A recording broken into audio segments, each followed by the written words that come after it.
Bismillahirrahmanirrahim. Assalamualaikum warahmatullahi wabarakatuh. Semangat pagi. Pagi. Luar biasa. Tetap semangat. Siapa kita? Indonesia SMA. Maju bersama. Bukan semua. Semangat. Semangatnya. Ya. Oke, untuk pentagram ini akan kita mulai dengan bacaan karya Wikoyati.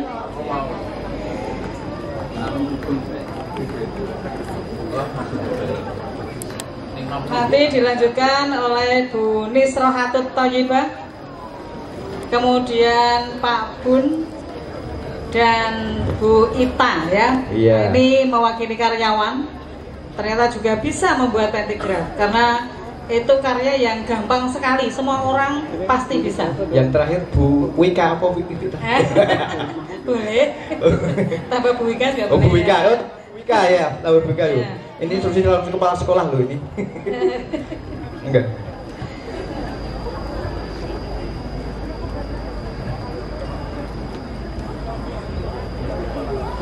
Alhamdulillah, rada adem. Ya. Ini berkat doa kalian. Alhamdulillah.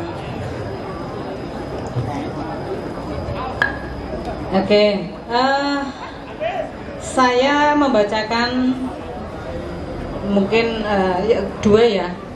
Kondisi dua, nanti yang lainnya satu-satu nggak apa-apa. Yang pertama, judulnya adalah Vini Vidi Vici.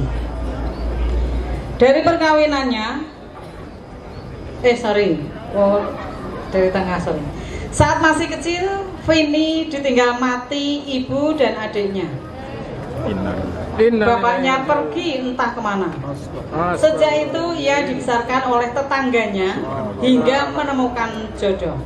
Alhamdulillah. Dari perkawinannya lahir Vidi dan Vici. Alhamdulillah. Vidi yang cantik akhirnya kawin dan melahirkan 2 kali. Yang pertama kembar, tapi meninggal semua saat berusia 3 bulan. Yang kedua kini masih berumur 1 bulan. Vini sang ibu juga melahirkan 2 bulan lalu. Jadi anak dan ibunya bareng sama-sama melahirkan. Suami Vini dan Vidi, suami dari si anak maupun ibunya itu sama. Sayangnya umur si suami ini tidak lama. Dia meninggal seminggu yang lalu karena tersambar kereta. Vici yang manja sejak kecil ternyata sekarang menjadi suami baru bagi ibu dan anaknya. Ibu dan kakaknya, ibu dan kakaknya. Karena tadi Vici itu kan anak kedua ya. Sungguh tidak beradab. Namun masyarakat membiarkan karena mereka semua tidak pernah sekolah dan mereka hanya bisa mengeong. Satu lagi paragraf judulnya Kespi.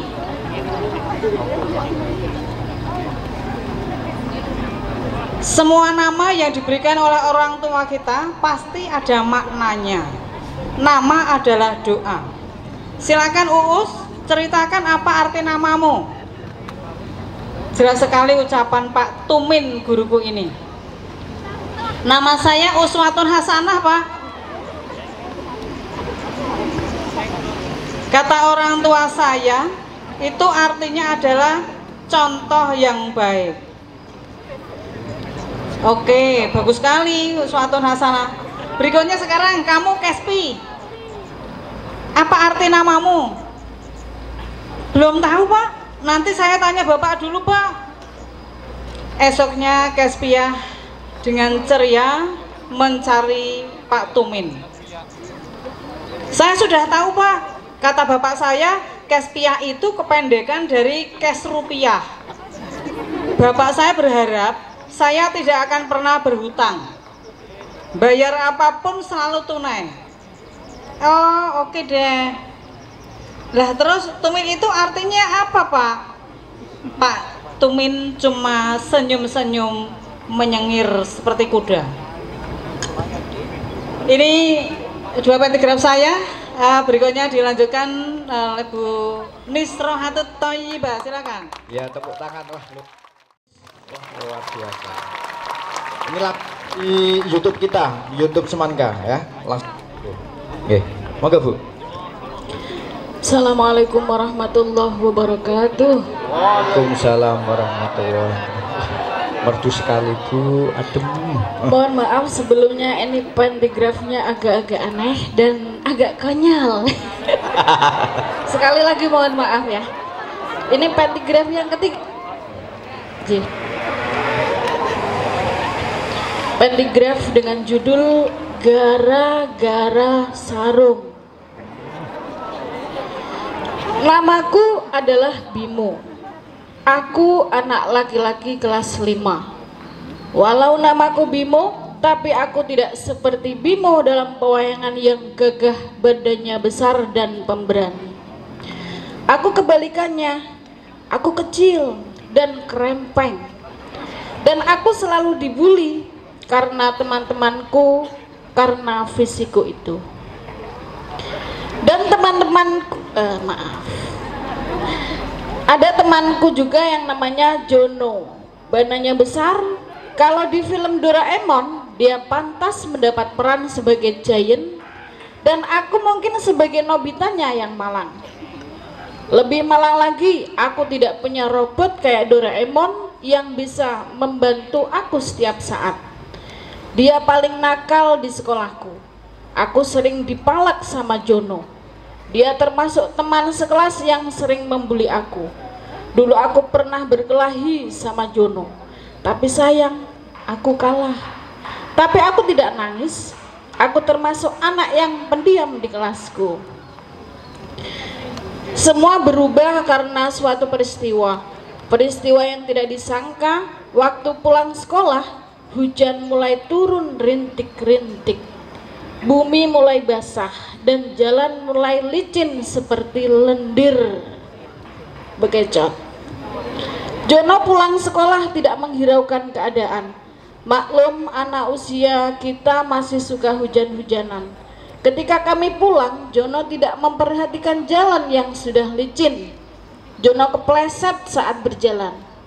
Krek, krek, krek. Suara celana Jono robek tepat di pantatnya yang sangat lebar. Banyak teman yang menertawakannya. Dia malu sekali.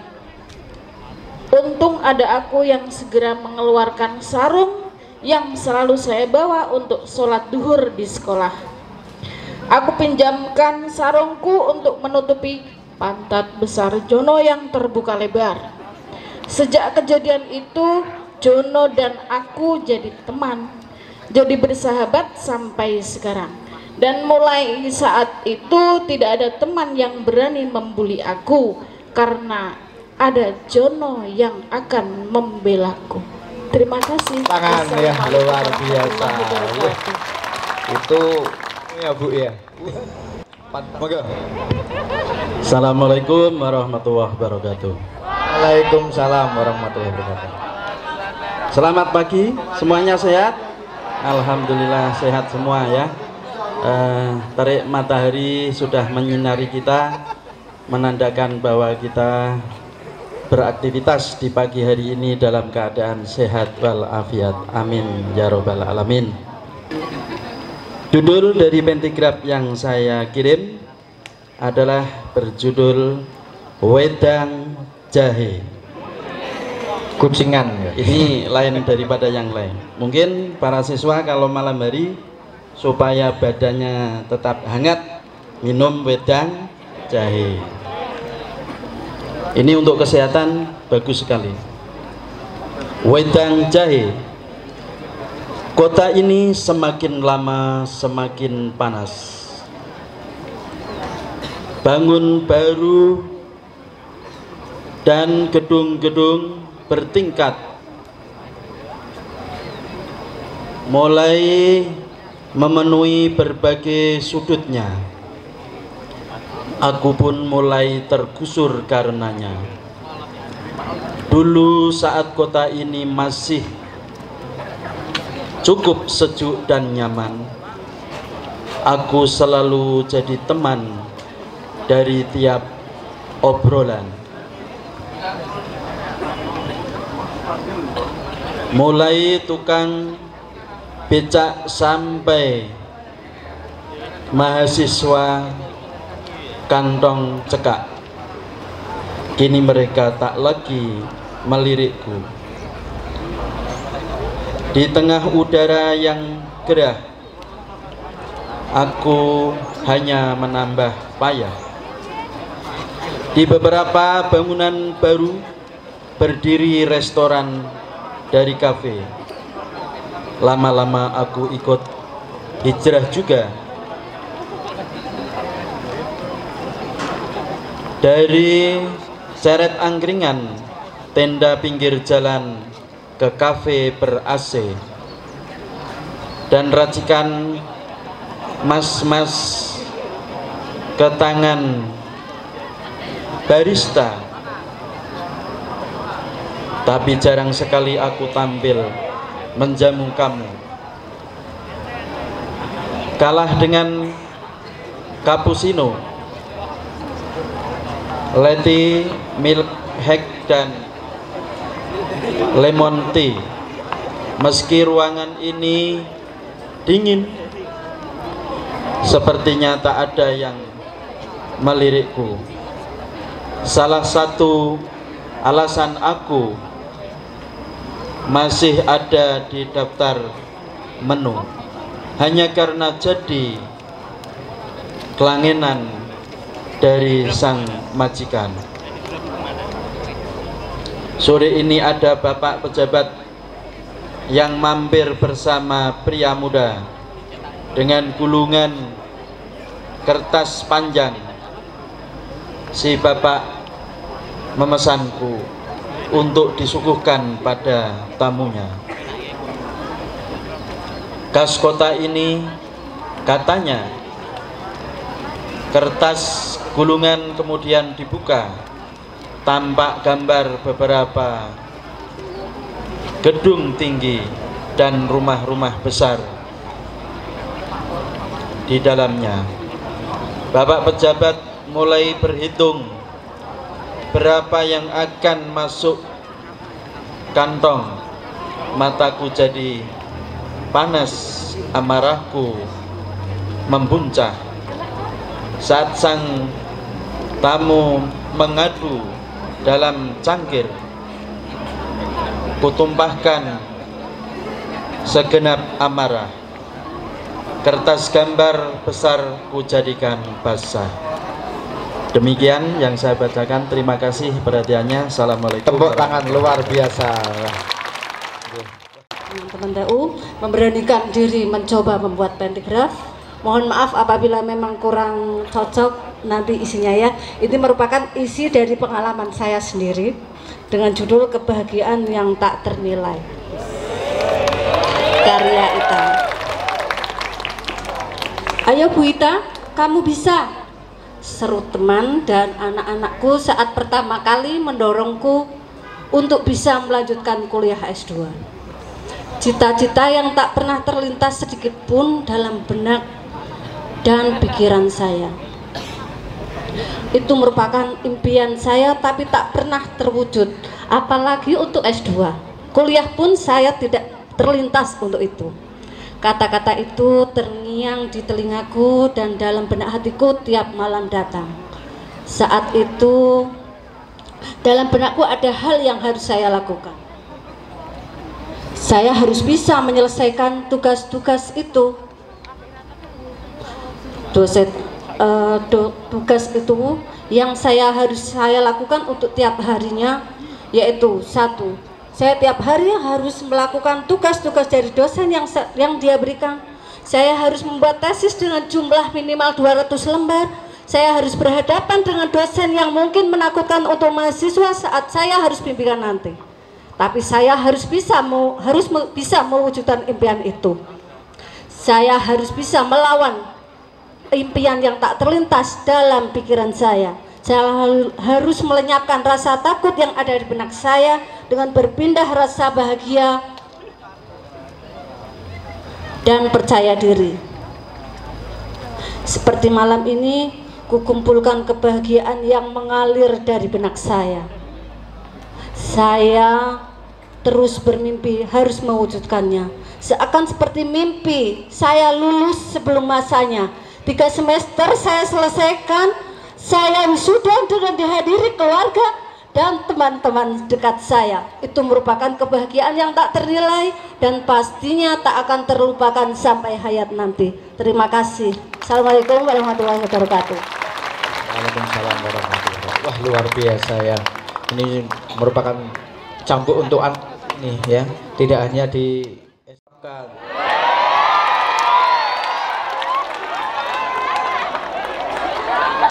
di suatu SMA, saya pertama kali masuk SMA.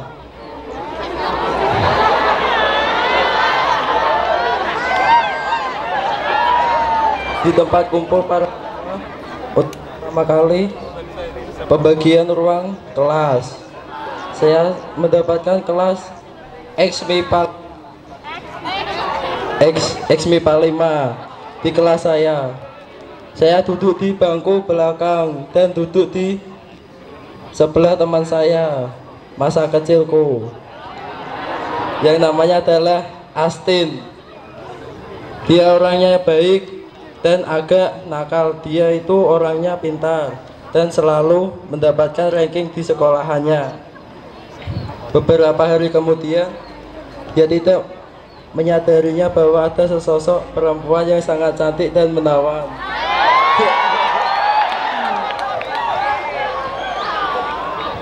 Di bangku depan kelasku, dan aku selalu melihatinya terus menerus. Saya merasa gugup saat mendekatinya. Saat membuat kelompok, saya tidak pernah satu kelompok dengannya. Pernah sih satu kali, tapi saya tidak sadar. Tapi saya itu belum menyadarinya kalau aku menyukainya. Saya ternyata menyukainya, tapi saya tidak tahu dia sudah punya pacar apa belum.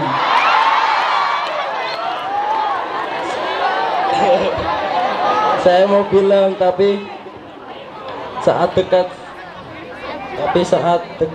samanya saya sangat gugup dan saya tidak berani mengatakannya, dan saya hanya ingin mengungkapkannya, tapi saya tidak berani diungkapkan padanya. Tepuk tangan untuk Revaldo. Razzano Italiano. Wah, luar biasa. Mudah-mudahan hatimu tersampaikan ya. Iya nggak apa-apa, ya nggak apa-apa, ya tidak juga nggak apa-apa ya. Yang merasa nanti langsung aja ya buka WA-nya ya. Oke, terima kasih, tepuk tangan untuk Revaldo. Luar biasa. Cinta. Iya, tremor langsung ya. Langsung mendadak tremor gitu ya. Nah, ini mic-nya. Oh, gredek langsung. Nah. Ambil nafas. Ya, ambil nafas, tahan nafas. Ini semua sudah jinak. Iya. Ya, tahan nafas. Ini nervous ya, nervous. Tarik nafas. Tarik nafas, buang nafas. Tarik nafas, tahan terus. Nanti naik semaput biar angin. Cuaca setelah hujan menurutku sangat menyenangkan. Genangan air tercetak di jalanan seperti cermin besar, memantulkan refleksi cahaya. Tanaman terlihat kenyang. Butiran air sisa hujan masih terlihat atas kelopak daun. Sesekali turun ke bawah, langit menjadi terang. Matahari tidak lagi bersembunyi di balik awan, mulai berani menampakkan diri. Angin juga berembus tenang, sejuk. Ah, angin. Menyenangkan sekali rasanya menjadi angin. Bisa datang dan pergi sesuka hati. Lihat saja setelah tertiup kencang, menandakan hujan lebat yang akan datang. Angin segera hilang. Angin akan membawa hujan datang, meniup awan hitam untuk berkumpul di satu titik. Lalu setelah hujan membasahi semuanya, membuat aktivitas manusia terpaksa harus berhenti. Angin dengan mudahnya menghilang, seperti tidak ada masalah besar. Ya, seperti itulah dirimu, bagai angin, datang membawa hawa dingin, ketentraman, lalu tiba-tiba pergi menyisakan rasa gersah. Mirip, tentu saja mirip. Kau yang memulainya, meniupkan kenyamanan, mendatangkan awan hujan untuk membasahi hati yang sudah kering. Lalu, sekarang kau menghilang, merebus menuju hati yang lain. Meniupkan awan hujan ke hati lain yang masih kering, lantas membiarkan hati yang sudah kau basahi ini untuk mengering sendiri. Untuk tepuk tangan. Ya, tepuk tangan. Iya. Meika. Ya, luar biasa. Ya, terima bagus kasih, Mbak. banget. Di kesempatan ini saya akan menceritakan pentigraf saya yang bernama Tugas Mandiri. Berjudul Tugas Mandiri. Hidupku sebagai seseorang yang bisa diungkapkan seperti monster di bawah ranjang tidurmu saat dirimu masih kecil. Terlihat kosong namun terasa berbahaya.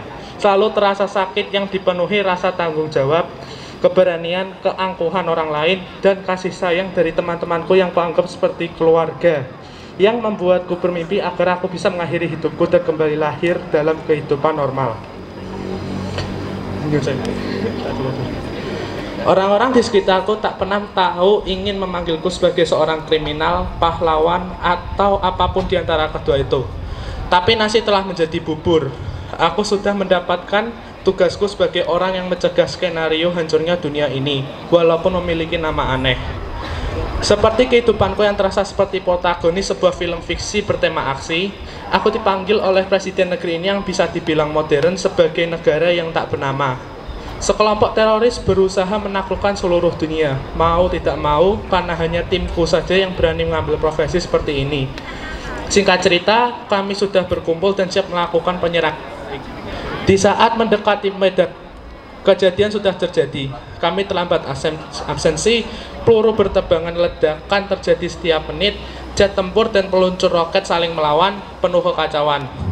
Hal yang bisa kulakukan sekarang hanyalah berlari menuju alasan peperangan ini dimulai, membunuh ketua kelompok ini sebelum pihak kami mulai kehilangan prajurit untuk menyerang.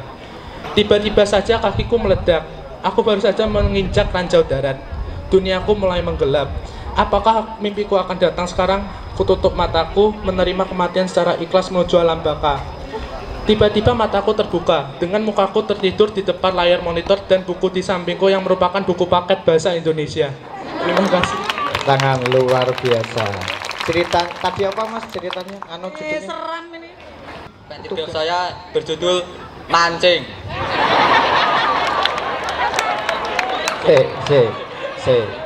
Mancing ngopo iki? Mancing, ya mancing. Oh ya mancing. Ya. Oke. Mancing. Lanjut. Hampir 2 jam Adit duduk di tepi pelabuhan. Tidak ada sedikit pun tanda-tanda target yang kena. Ikannya pada sembunyi, apalagi tidur ya. Padahal sore itu hanya dia bersama ayahnya yang berada jauh darinya. Suasana lautan sepi. Hanya suara kesibukan di pelabuhan yang terdengar lirih. Mungkin sore ini dibalur gerimis. Hanya ada ketenangan yang Adit dapatkan. Tiba-tiba kail Adit bergoyang. Lihat ada munjair berukuran sangat besar di mata kailnya. Tetapi begitu menarik, ia malah yang tertarik dan membawanya tenggelam ke dalam laut. Adit terbawa ke istana megah yang ada di dalam laut. Ia dikawal oleh beberapa prajurit gagah yang memiliki sirip dan ekor. Adit disuruh masuk ke dalam kamar. Oh yo.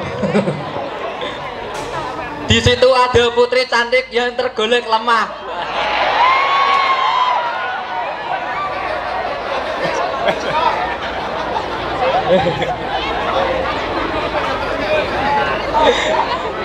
Ia tidak bisa berbicara karena tenggorokannya luka. Dengan perbekalan ilmu dari PMR, Adit mencoba membantu dengan membuka mulut sang putri. Adit mengeluarkan mata kail yang menyangkut pada tenggorokannya. Seluruh warga istana berterima kasih kepadanya dan memberikan sekantong ikan untuknya. Adit merasa ada yang menggoyang-goyangkan pundaknya seraya berkata, "Le, ayo bangun, sudah maghrib." Panggil ayahnya membangunkannya. Ketika dia beranjak dari tempat duduknya, dia melihat ada sekantung ikan di sampingnya. Bukankah itu seperti pemberian prajurit yang ada dalam mimpinya? Ya, tepuk tangan, wah luar biasa. Mancing keturun malah entuk akeh. Berarti sesuk nek mancing wah turu wae. Baik, dari Dias, Mas Dias sudah selesai. Sekarang Mbak Lulu, monggo. Danau biru. Hamparan air terpampang di hadapanku. Danau ini teramat sangat indah. Kuayunkan langkah kakiku menapak jalan bebatuan. Tanpa alas, terasa ringan tanpa beban. Beberapa tumbuhan di tengah danau itu justru semakin menambah keindahannya. Aku larut dalam imajinasi, merangkai bentuk keindahan semu. Tak kupedulikan teriakan orang-orang di belakangku. Dengan senyuman sendu yang merupakan kamuflase, ku terus maju langkahkan kakiku. Sesaat menjadi damai. Aku seperti menemukan sebuah ketenangan baru di antara danau indah ini. Pesona begitu melenakan hasrat. Membentuk sebuah fatamorgana abadi.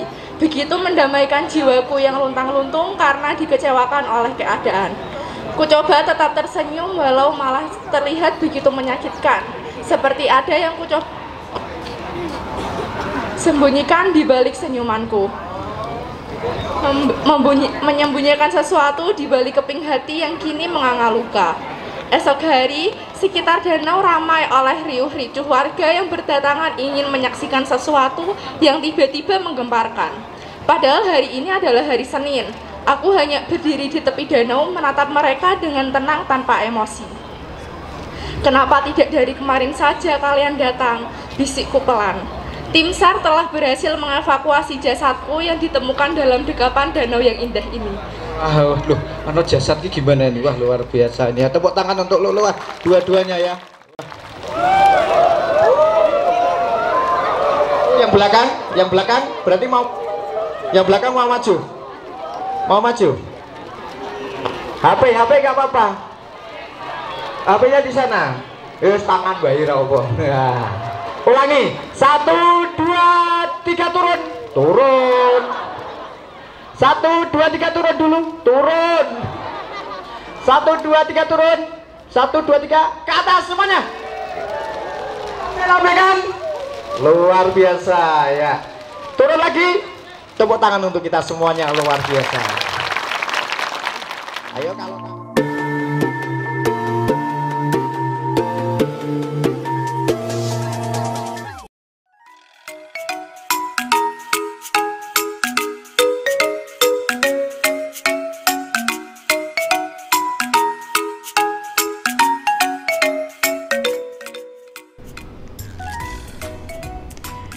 mimpi masa depan.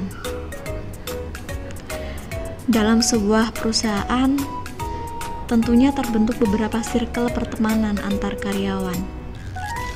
Baik karyawan cewek, cowok, tua, muda, senior, junior. Semuanya masing-masing bergabung dalam circle. Tak terkecuali aku, sebagai seorang karyawan di perusahaan itu, pastinya bergabung dengan salah satu circle yang ada. Minimal dengan gabung salah satu circle, aku dapat teman makan siang di kantin. Tak akan kesepian makan sendirian. Di circleku ada seorang yang sangat dekat denganku. Kami sudah seperti saudara-saudara. Namanya Arya. Kami memiliki kegemaran yang sama saat mengisi waktu luang, yaitu membaca buku fantasi tentang petualangan. Kami bertukar pendapat tentang cerita yang dibaca. Seandainya dunia paralel dan segala teknologinya nyata, betapa nikmatnya ya hidup ini. Seringkali kalimat itu keluar dari mulut kami. Pembahasan kami tidak melulu tentang buku. Terkadang kami juga membahas tentang mimpi. Saat makan siang tadi, Arya bercerita tentang mimpinya semalam, yang rasanya nyata sekali, dan feelingnya berkata bahwa itu akan menjadi kenyataan. Ngayal banget kamu, sinar mentari hangat begini, ya kali nanti sore ada badai salju. Di ramalan cuaca saja menyatakan hari ini langit cerah. Bantahku saat mendengar cerita Arya. Sore telah tiba. Semua karyawan kantor pulang menuju rumah masing-masing. Langit yang tadinya cerah, tiba-tiba mulai turun butiran-butiran salju. Kini hujan salju semakin lebat. Anginnya ikut menyusul hingga terjadi badai salju. Kejadian ini mirip sekali dengan mimpi yang diceritakan oleh Arya tadi. Kalau dicerita Arya, tadi habis ini di depan kantor akan ada kecelakaan mobil yang menewaskan seorang polisi. Batinku. Aku sengaja pulang agak telat untuk memastikan apakah hal yang diceritakan oleh Arya akan terjadi atau tidak. Dengan berpangku tangan, aku duduk di kafe lantai dasar perusahaan di mana aku bekerja. Kutatap jalanan di depan kantorku. Terlihat banyak mobil berlalu lalang. Tak lama kemudian, sebuah kecelakaan mobil terjadi dan memakan satu korban jiwa. Persis sekali dengan cerita Arya tadi, baik alur, tempat, maupun waktunya.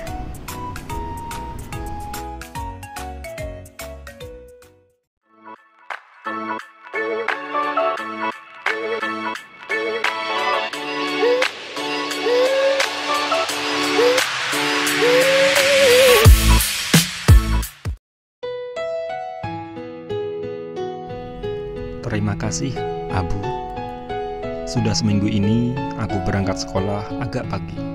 Maklum, mengikuti jadwal ayah yang juga dituntut berangkat lebih pagi di perusahaan tempatnya bekerja. Pukul 6.20, aku sudah berada tepat di depan gerbang sekolah. Terasa ada yang ganjil akhir-akhir ini. Ya, seekor kucing abu-abu selalu saja berpas-pasan denganku ketika hendak menyeberang jalan menuju gerbang sekolah. Aku sempat berpikir, apakah ini kejadian yang wajar, atau hanya firasatku saja yang berpikir terlalu jauh? Ah, entahlah. Nyatanya, sesudah memasuki halaman sekolah, kucing itu entah lari kemana. Itu pertanda kucing abu-abu tersebut tak mungkin memata-mataiku, pikirku. Pukul 11.30, tanda bel istirahat kedua telah berbunyi. Tak kusangka, saat di kantin, kucing abu-abu itu lagi. Ia terlihat menatap datar ke arahku. Sialnya, aku yang boleh dibilang gak begitu suka saat didekati sama kucing, jadi kehilangan selera makan. Ku ambil sedikit potongan ayam goreng, ku lempar. Tentu dengan maksud agar si Abu pergi menjauh.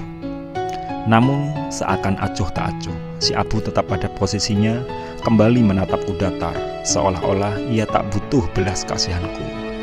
Sampai-sampai teman semejaku pun berceloteh. Aduh, kasihan banget sih dicuekin sama kucing tuh. Demi mendengar olok-olok temanku, sejurus kemudian dengan sedikit menahan emosi, aku usir si Abu dengan gertakan. Namun, ia tetap tak bergeming. Akhirnya, dia lari terbirit-birit setelah aku lempar dengan ranting kayu yang cukup keras mengenai tubuh mungilnya. Bel pulang sekolah telah berdering. Aku pun bergegas pulang. Sekelebat bayangan si Abu melintas ketika aku hendak sampai di pintu gerbang. Namun tak kulihat di mana rimbanya. Entahlah, yang pasti aku masih menyimpan rasa jengkel dengannya tentang kejadian di kantin tadi siang. Pintu gerbang kulewati, menyeberang jalan. Namun, sesaat sebelum sepenuhnya tubuhku menyeberang ke jalan, mendadak si Abu menyerangku dari belakang yang membuat langkahku seketika terhenti. Dan dengan momentum yang sangat cepat itu, terngiang suara klakson mobil yang melintas di jalan. Tubuhku lunglai, mata berkunang-kunang, dan akhirnya tubuh lemahku terbaring di salah satu ruang perawatan di rumah sakit. Ketika aku sadar dan mencoba mencerna tentang kejadian pulang sekolah itu, salah satu temanku berkata, "Berterima kasihlah pada kucing abu-abu yang kau usir tadi siang saat di kantin. Kalau bukan karena dia, mungkin langkahmu tak akan terhenti ketika hendak menyeberang jalan itu. Dan mobil yang sempat menyenggol lenganmu tadi, bisa jadi tak hanya sekadar menyenggol lengan. Mungkin bisa saja menyambar utuh tubuhmu saat itu juga."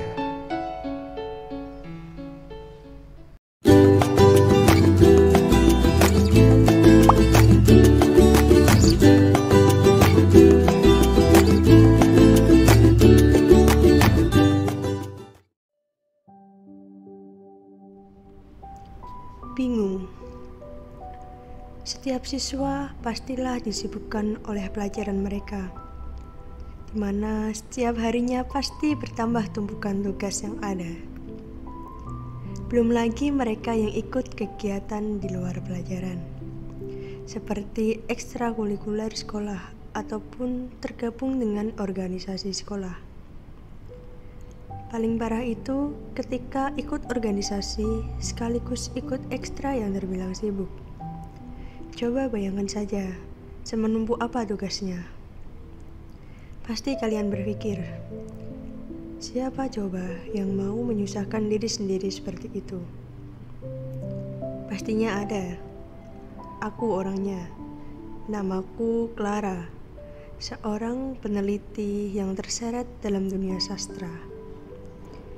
Aku ikut ekstra karya ilmiah yang sudah sibuk dengan penelitian dan laporan. Namun, aku juga terjerumus dalam dunia literasi karena keisenganku mencalon sebagai duta.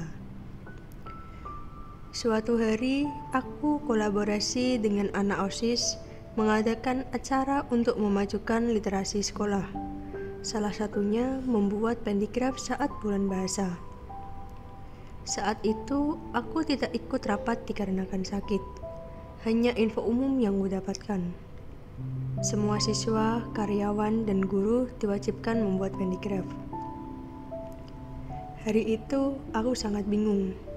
Tugasku sudah menumpuk. Penelitiannya belum jadi. Deadline pengumpulan pendigrafnya besok.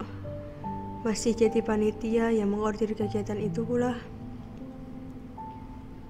Aku membuka laptop, mencari berbagai sumber referensi tentang cara, struktur, isi, dan contoh-contoh pendigraf.